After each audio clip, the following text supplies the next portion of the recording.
So I'm the last person to talk about Logan. Better late than never. I just had a very chaotic week, life got in the way. I do apologize, and I hope this video will make up for that. But when talking about Logan, I was thinking to myself, I didn't want to do just a traditional sit-down review. And so in my head, I came up with the top 5 moments that made Logan awesome. Before I go any further, I just want to say, in general, I loved the movie. The acting was great, the violence was amazing. Overall, I think this may be one of my favorite movies of the year. But I wanted to go deeper. I wanted to talk more about why I genuinely love this movie. So, this video is going to be basically me gushing about Logan for however long this video is. And when I do my countdown of 1 through 5, this does not mean that moment number 1 is not greater than number 5 and vice versa. This is just in chronological order, 1, 2, 3, 4, 5. There really is no order other than chronological. Oh, and this should go without saying, but spoilers! So let's dive right in. Number 1, the bathroom scene. This was a scene that was shown in the trailer, but for some reason I loved it more in the movie. After getting into a fight with some carjackers, we see a haggard Logan, played brilliantly by Hugh Jackman, in a bathroom waiting for the bullets to leave his skin and for his amazing healing powers to take effect. But unlike previous X-Men movies, his healing is much slower, and you really see Logan in real pain. It's not like, oh, the pain just wears off. He's in real pain. He really is suffering in this scene. This is excellent on a number of levels, but why I included it here was it was amazing at doing this thing called show, don't tell. With the exception of a little background music, the scene is completely silent. And without saying a single word, Jackman's performance tells us everything we need to know about the movie going forward, which is why it is one of the moments that made Logan awesome. Number 2, the entirety of the gas station sequence. This was again another trailer moment, but it was realized much more in the film itself. For one reason, levity.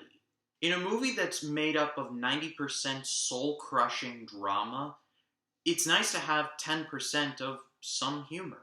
From Professor X telling Logan he has to pee, all the way to Logan stealing those cigars, it was a great example of how in a drama-filled movie you can have some humor in there. Number 3, the casino scene. Recognized by many fans as one of the coolest scenes in the movie, this is an example of how well comic book films can be shot if given the right amount of time. In this great scene, we see the extent to where Professor X's powers, the low that they have stooped to. His powers now include the ability to not only just paralyze mutants, but everybody around him, in what Logan affectionately calls his seizures. And there was a good amount of shaky cam, but it was in the background, so you could still see Logan and the people. So when Logan was bringing up his claws to kill the guy who was standing in the doorway looking like this, you can see it with little to no problem. It's an amazingly realized scene with great camera work, great acting, and just a great scene all around. Number 4, Professor X bears his soul. Professor X is a character that I've always seen as full of self-confidence. Even in the earlier movies, he has always been that steady head, that calm in the storm, if you will. He even has that completely badass line in the first movie where he's playing chess with Magneto in the plastic prison. I feel a great swell of pity for anyone who should bring trouble to my school. But in this scene in Logan, he's just an old man who tells what's supposed to be Logan, it turns out to be X-24.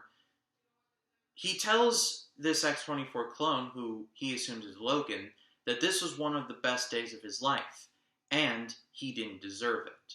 What I also thought was very clever was how Professor X subtly mentioned that he may have killed the rest of the X-Men because of the relapse in his powers. And while this is never touched upon again, it's an excellent example of showing subtlety. I find it ironic that in a gritty, hardcore, rated R, Western-style comic book movie, there can be great examples of subtlety thrown in there. And number 5, the Berserker scene. I will admit this is kind of a given, but it was so awesome. Come on now. After leading X-23 to her fellow mutant brothers and sisters, they go across the border to find Eden, while Logan is left at the cabin to recover from his injuries. Before they leave, one of the students leaves behind a little thing of juice. This is the serum that helps Logan heal, but if he takes too much of it, he will go crazy. And one of the kids, his name is Richter, writes on a note, "Not all at once." Well, I appreciate you for trying, Richter, but this is Wolverine we're talking about here. He then, of course, or he being Logan, he takes all the juice and he murders people. A lot of them. Everything from the camera work to the stunts, everything about this scene was glorious. I mean Bobby Roode glorious. And since this moment is so close to the end of the movie, I am going to lump in the last line of the movie where Logan says in his last dying breaths, "So this is what it feels like." One of my friends who had seen the movie asked me off camera, "What did you think that meant?" And I didn't know. There was a lot to unpack there. I got the feeling that Logan has lived such an artificial life of him basically being immortal. Immortality for him is a curse because everyone he loved has basically died or been hurt to the point where he can never see them again. So knowing that he is sending X-23 off to safety is the one shred of positivity that he has left in his life. Having that ability to care for someone again is the reason why he probably said, "So this is what it feels like." Logan, ironically, while he's dying, is living for the first time in supposedly a very long time. That's just how I see it anyway. But if you have any thoughts or opinions on any of the moments that I have just brought up, leave it in the comments section below. I would love to hear you guys' thoughts. But that is all from me for now. Thank you all so much for watching, and stay tuned for this weekend where I will upload my review for Kong Skull Island. I cannot wait for that. Thank you all so much for watching. If you like this video and you want to see more like it, hit the subscribe button below. And if you want to follow me on social media, the links will be in the credits. And I will see you in the next one.